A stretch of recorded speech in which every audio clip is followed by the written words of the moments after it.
గత ప్రభుత్వ హయాంలో జగన్ ఆంధ్రప్రదేశ్ను అప్పుల ప్రదేశ్గా మార్చేశారని తెలుగుదేశం నేతలు, మంత్రులు ఆరోపించారు. జగన్ చేసిన విధ్వంసం నుంచి తేరుకొని ఇప్పుడే రాష్ట్రాన్ని గాడిలోకి తెస్తున్నట్లు నేతలు తెలిపారు. ఇంత చేస్తున్నా ప్రభుత్వంపై బురద చల్లేందుకు వైసీపీ యత్నిస్తోందని మంత్రులు మండిపడ్డారు. 2029 నాటికి వైసీపీ లేకుండా చేయటమే తెలుగుదేశం పార్టీ లక్ష్యమని చెబుతున్నారు.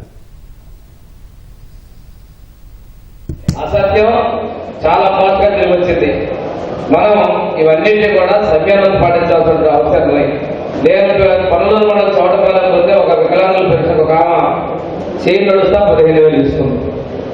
వాళ్ళ భర్తకి మెంటల్ ఎనర్జీ 15,000 ఇస్తున్నారు, 30,000. ఇలాంటి ఎన్నో గత ప్రభుత్వాలు జరిగినాయి. ఆ వింతలు మార్చడం కోసం కూడా చాలా సార్లు వెరిఫికేషన్ జరుగుతున్నాయి. డాక్టర్లు కూడా గట్టిగా చెప్పారు ముఖ్యమంత్రి గారు, తప్పుడు సర్టిఫికేట్ ఇస్తే మేమే క్రిమినల్ చర్యలు తీసుకుంటాము.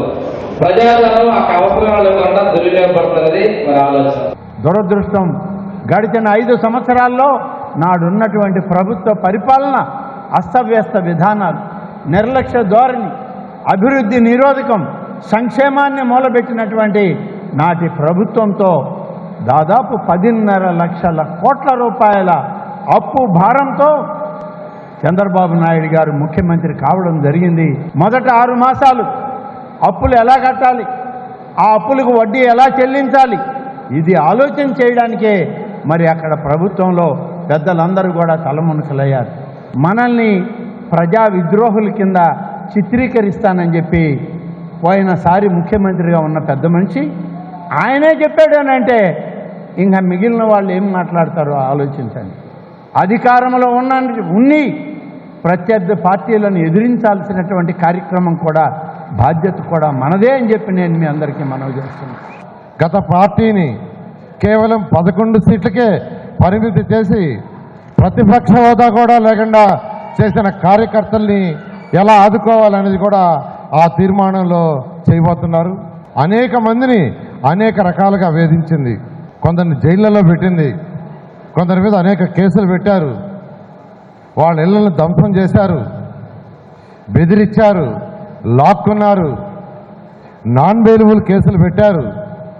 ఇలా గత ప్రభుత్వం చేసిన అరాచక పాలనకే ప్రజలు బుద్ధి చెప్పి తరివేశారు.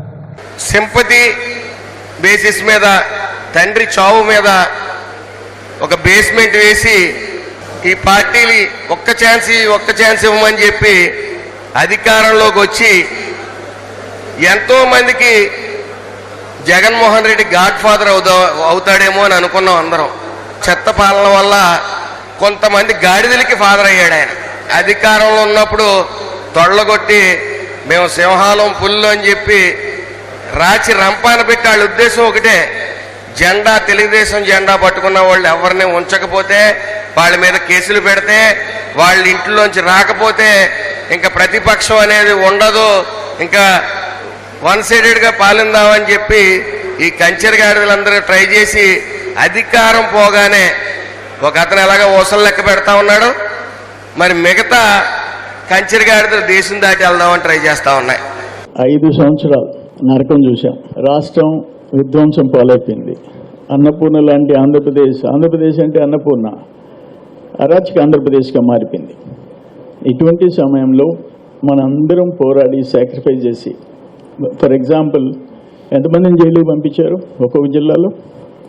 నా మీద 18 కేసులు పెట్టారు. నేను జనార్దన్ రెడ్డి ముఖ్యమంత్రిగా వాకాడ్లో ఆయన ఇంటి మీదకి పోయి పోరాటం చేశా. రాజశేఖర రెడ్డిని శాసనసభలో నిలదీశా, వాళ్ళు ఎవరు నా మీద కేసులు పెట్టలే. దురదృష్టం. అటువంటి పాలన నుంచి మనం భారీ మెజారిటీతో 164 సీట్లు గెలిపించుకున్నాం. అందరూ మనం హుషారుగా ఉండాలా. జూన్ 4 1 సంవత్సరం అవుద్ది రిజల్ట్ వచ్చి. వైసీపీ నుంచి విముక్తి దినం, ఆంధ్రప్రదేశ్ ప్రజలకు విముక్తి కలిగిన దినం. 2029 రాష్ట్ర ప్రజలు వైసీపీకి అంత్యక్రియలు చేసేదానికి రెడీగా ఉండరు. 29కి అది పార్టీ లేకుండా చేసేదానికి.